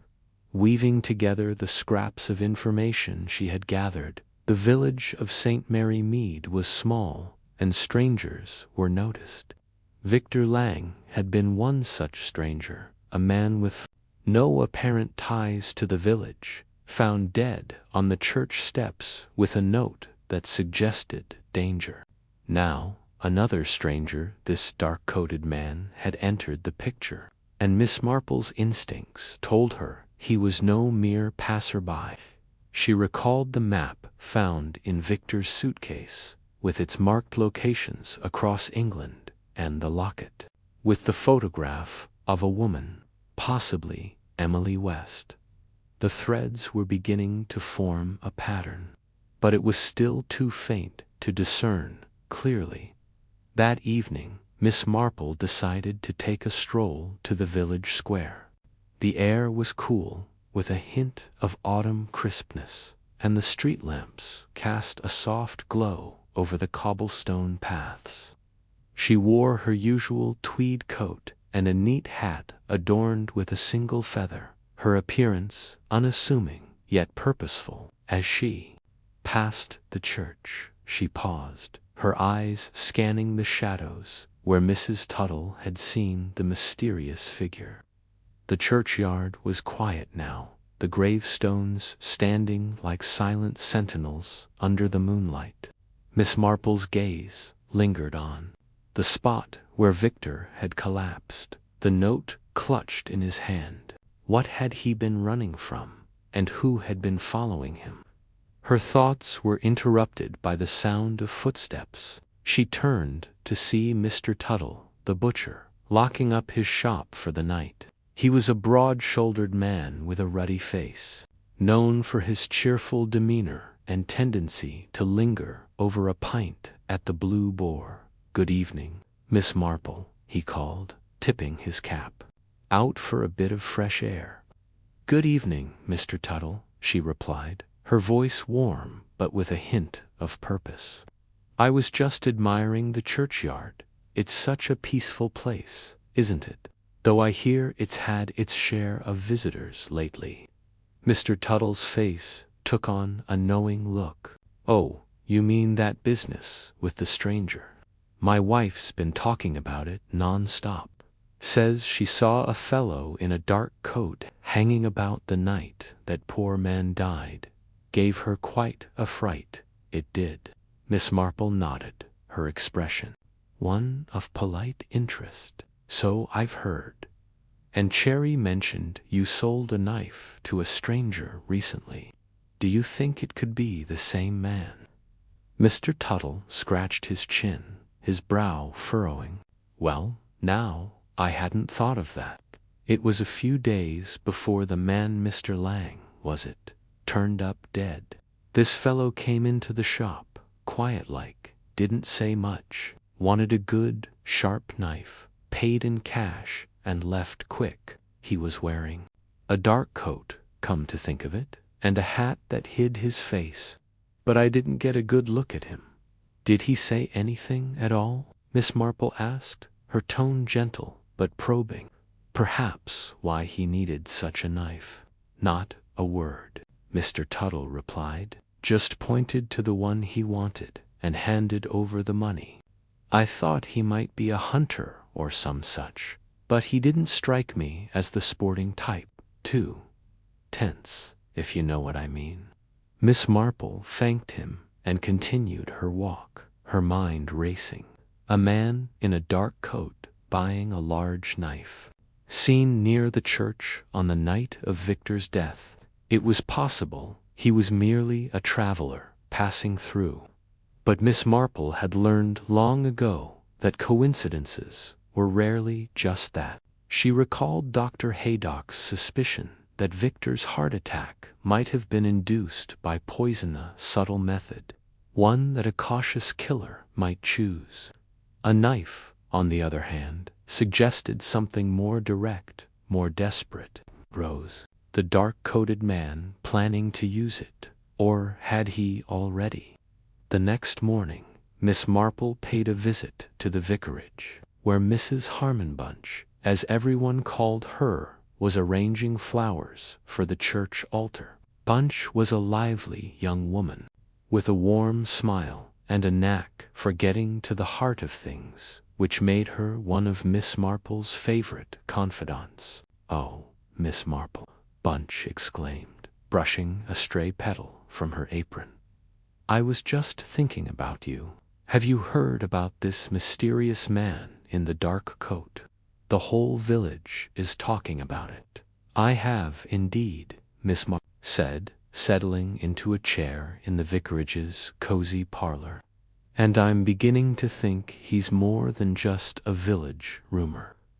Tell me, Bunch, have you noticed anyone unusual around the church lately? Perhaps someone watching from a distance?" Bunch frowned, her hands pausing over a vase of roses. "Now that you mention it, I did see someone odd the other day. It was just before evensong, and I was tidying up the hymnals. There was a man standing across the road near the old oak tree. He was wearing a dark coat and a hat, and he seemed to be, well, watching. I didn't think much of it at the time, but now that you say it, it does seem strange." "Did you see his face?" Miss Marple asked, leaning forward slightly. "No, he was too far away, and that hat covered most of his face," Bunch replied. "But he stood there for a good 10 minutes, just looking at the church. Then he turned and walked off toward the station. I thought he might be waiting for someone, but no one came." Miss Marple nodded, her mind adding this new piece to the puzzle. The station was a logical place for a stranger to go if he wished to leave St. Mary Mead unnoticed. But why had he been watching the church? Was he looking for Victor, or perhaps for something Victor had left behind? The note, the map, the locket-all pointed to a secret that someone was desperate to protect. Over the next few days, Miss Marple made discreet inquiries around the village. She spoke to Mrs. Price, the postmistress, who confirmed that no one matching the description of the dark-coated man had sent or received any letters recently. She visited the Blue Boar, where the landlord, Mr. Higgs, mentioned a stranger who had stopped in for a quick pint but kept to himself, paying in cash and leaving no name. Each conversation added a small detail, but the man remained a shadow, slipping through the village like a ghost. One afternoon, as Miss Marple sat in the tea shop with her friend Miss Hartnell, a new clue emerged. Miss Hartnell, a stout woman with a penchant for gossip, leaned across the table, her voice low. "Jane, you'll never guess what I heard from young Tommy, the paper boy. He says he saw a man in a dark coat near Meadow View cottage last week. Said he was standing by the hedge, just staring at the house. Emily West's place, you know. Tommy thought he was a salesman, but he didn't knock or anything, just watched." Miss Marple's eyes narrowed slightly. Meadow View cottage, where Emily West lived, was already a point of interest. Emily's evasive answers about her connection to Victor Lang and the locked drawer in her study had left Miss Marple with a nagging suspicion that the reclusive spinster was hiding something significant. Now, the dark-coated man had been seen near her home. Was he watching Emily, or was he looking for something she had? Chapter 9. A Hidden Treasure. Miss Jane Marple sat quietly in her favorite armchair, the soft clink of her knitting needles filling the cozy parlor of her cottage in St. Mary Mead. The late afternoon sun streamed through the lace-curtained windows, casting delicate patterns on the worn rug. Her hands moved with practiced ease, but her mind was far from the scarf taking shape in her lap.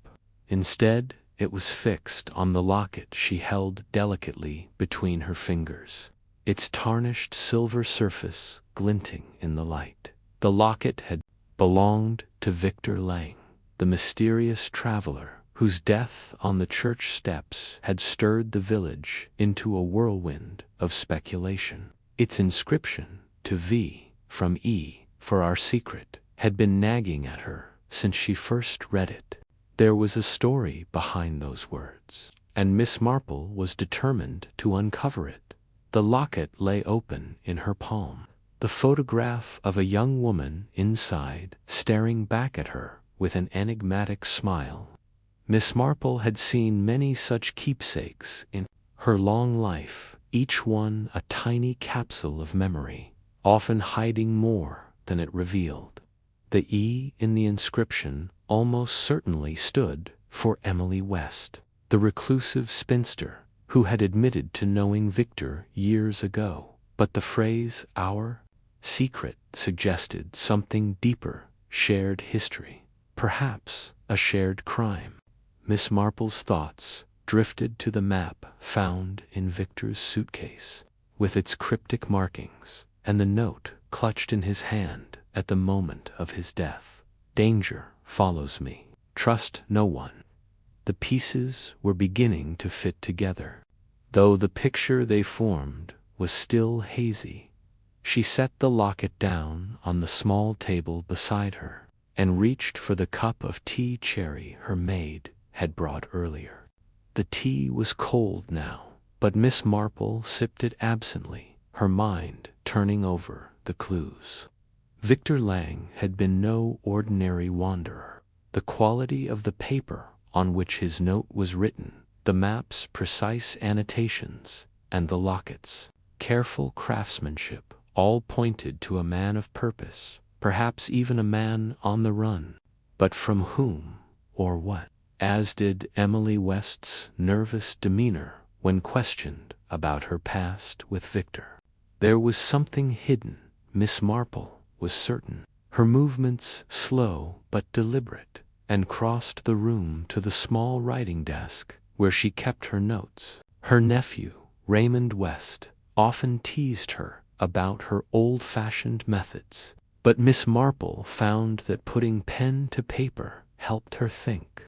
She opened a notebook and began jotting down her observations. The locket, the inscription, Emily's evasiveness, the map's marked locations, and the mention of Miss E.W. by the postmistress, Mrs. Price. The connections were there, but they were tangled like a skein of wool after a kitten had got to it. She needed to unravel them carefully. The clock on the mantelpiece chimed 5, and Miss Marple glanced out the window. The village was settling into its evening routine, with children playing in the lane and the faint sound of Mr. Tuttle, the butcher, closing up shop. But her thoughts returned to Emily West's cottage, Meadow View, and the locked drawer she had noticed in Emily's study during her visit. Emily had been quick to change the subject when Miss Marple's gaze lingered on it, her hands fidgeting with the hem of her cardigan. There was something in that drawer, Miss Marple was sure, something Emily didn't want seen. A letter, perhaps, or something more tangible, like a clue to Victor's secret. She decided it was time to pay Emily another visit. The walk to Meadow View cottage was short, and the cool evening air would clear her mind. She wrapped her shawl around her shoulders, picked up her handbag, and stepped out into the fading light. The village was quiet, save for the distant bark of a dog and the rustle of leaves in the breeze. As she passed the church, she paused, her eyes drawn to the steps where Victor had collapsed. The rose garden nearby was in full bloom, its scent heavy in the air. Something about the garden tugged at her memory, but she couldn't place it. Shaking her head, she continued on. Meadow View cottage stood at the edge of the village, its stone walls half hidden by climbing ivy. The garden was overgrown, with roses and honeysuckle spilling over the path. Miss Marple knocked gently on the door, and after a moment, Emily West appeared, her face pale and her eyes wary. "Oh, I wasn't expecting you. I hope I'm not intruding," Miss Marple said with her usual disarming smile. Emily hesitated, then stepped aside to let her in.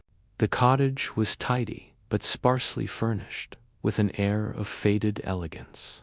Miss Marple's eyes flicked to the study door as they passed through the hall, but she said nothing. They settled in the small sitting room, where a fire crackled in the grate. Emily offered tea, but Miss Marple declined, sensing that prolonging the pleasantries would only make Emily more guarded. "I've been thinking about Victor's locket," Miss Marple began, her tone light but her eyes sharp. "Such a lovely piece, don't you think? 2V from E for our secret. It made me wonder about the nature of your friendship with him." Emily's hands tightened in her lap, and she looked away, her gaze fixed on the fire. "The locket was just a token, nothing more. He carried it all these years, through all his travels. And then there's the note he was holding when he died. Danger follows me. It seems to me that Victor came here to find you, Emily, perhaps to warn you or to ask for your help." Emily's lips trembled, and for a moment Miss Marple thought she might break down. But then she straightened, her expression hardening. "I told you, Miss Marple, he came to warn me about an old debt, something from our past. But I don't know anything more than that." Miss Marple nodded, as if satisfied, but her mind was racing. Emily was lying, or at least holding something back. The locked drawer in the study loomed large in her thoughts. She needed to see what was inside, but she couldn't simply ask. Emily would never agree. She would have to find another way. They talked for a few more minutes, Miss Marple steering the conversation to village gossip to put Emily at ease. When she finally rose to leave, she made a show of fumbling with her handbag, dropping it near the study door. As Emily bent to pick it up, Miss Marple glanced at the door, noting the keyhole.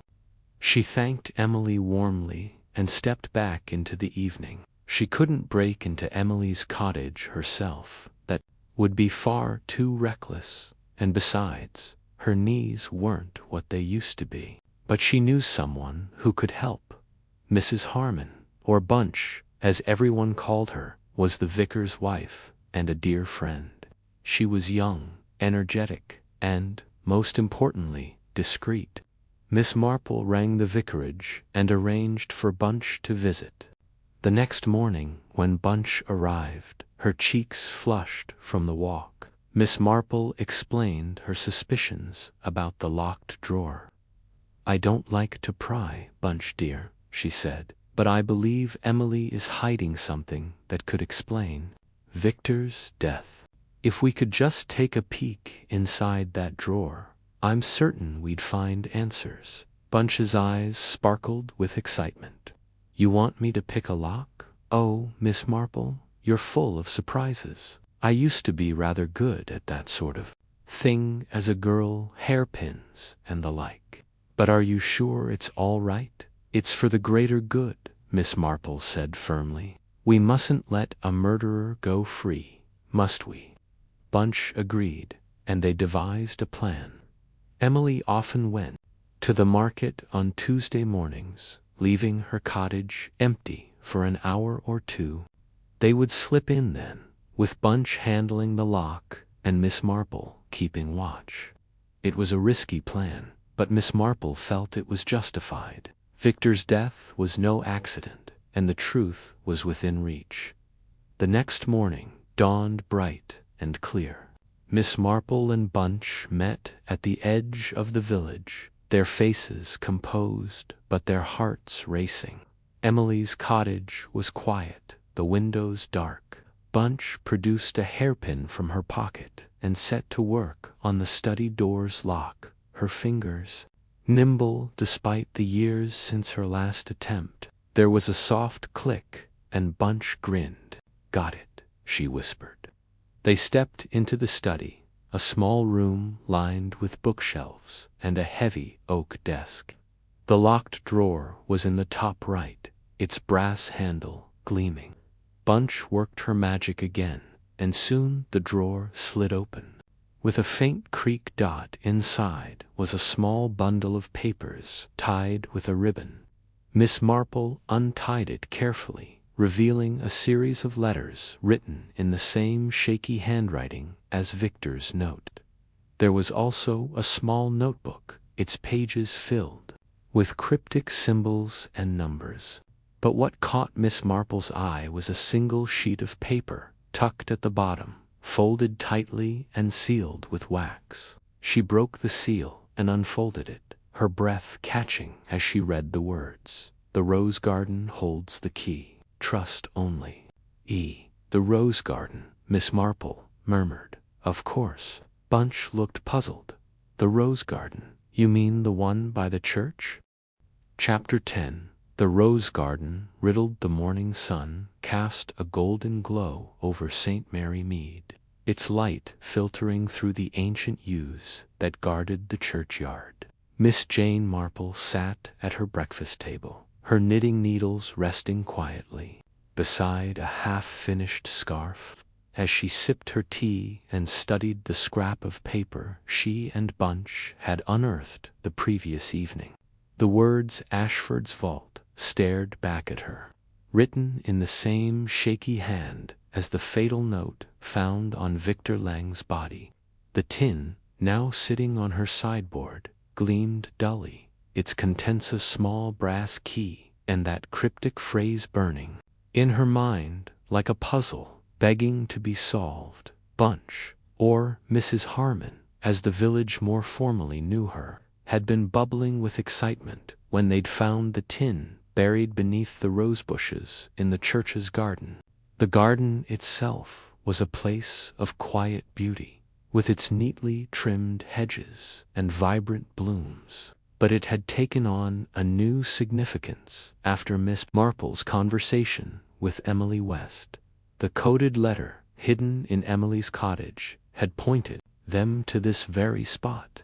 The key, small and unassuming, felt heavy with secrets, and the words "Ashford's Vault" suggested a destination far grander than the humble churchyard of St. Mary.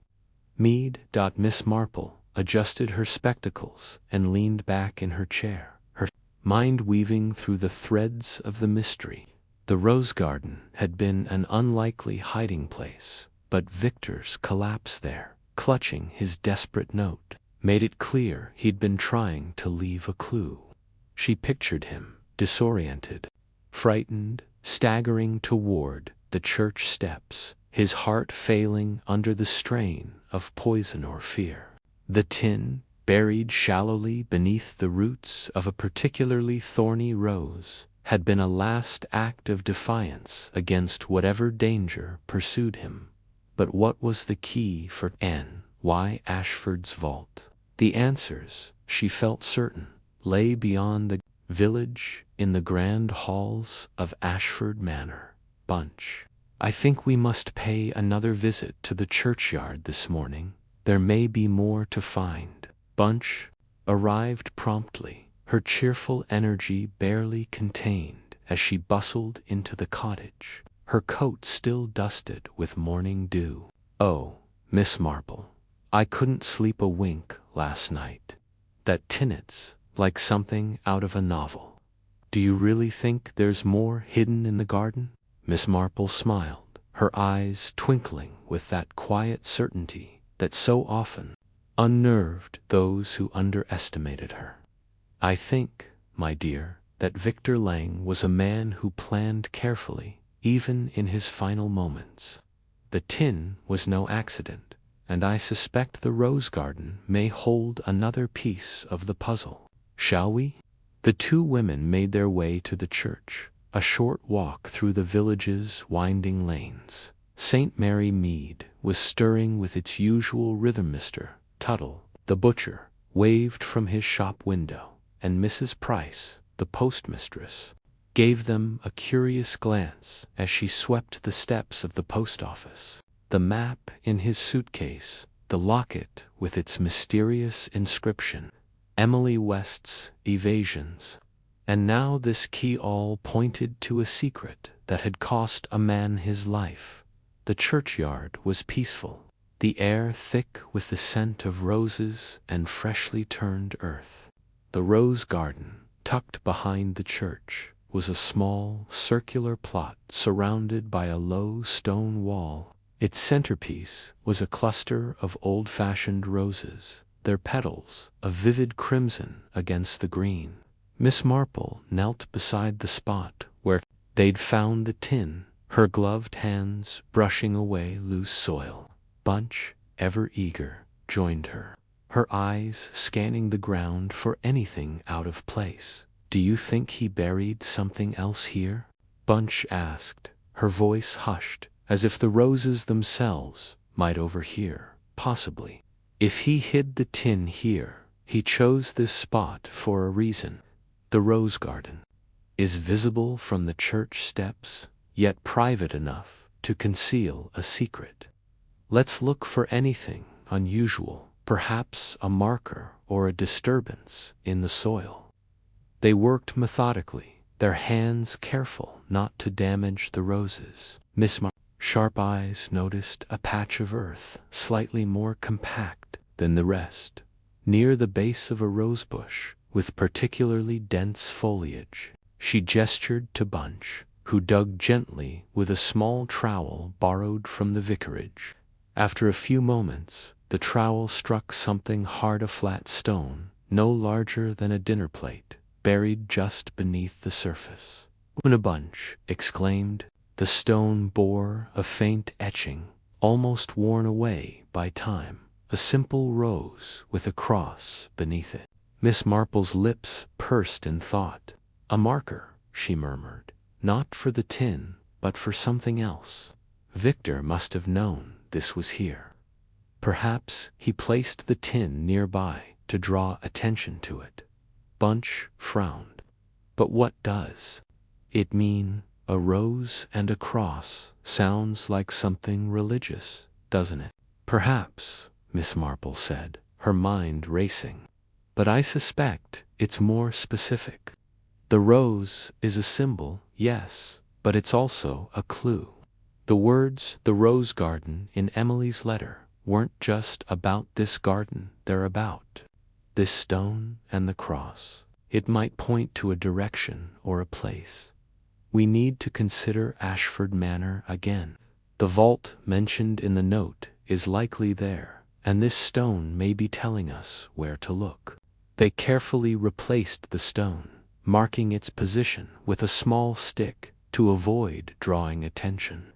Miss Marple stood, brushing the dirt from her gloves, and surveyed the garden. The church loomed behind them, its ancient stone walls a silent witness to the village's secrets. She felt a prickle of unease, as if the answer was close but still obscured, like a shadow moving just out of sight, back at her cottage. Miss Marple spread Victor's map across her dining table, the marked locations standing out like stars in a constellation. One mark, near Chipping Cleghorn, was unmistakably Ashford Manor.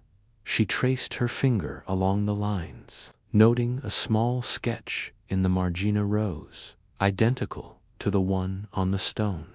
"This is no coincidence," she said to Bunch, who was peering over her shoulder. "The key must unlock something, their vault, perhaps, as the note suggests." Bunch's eyes widened, A vault, like a secret room.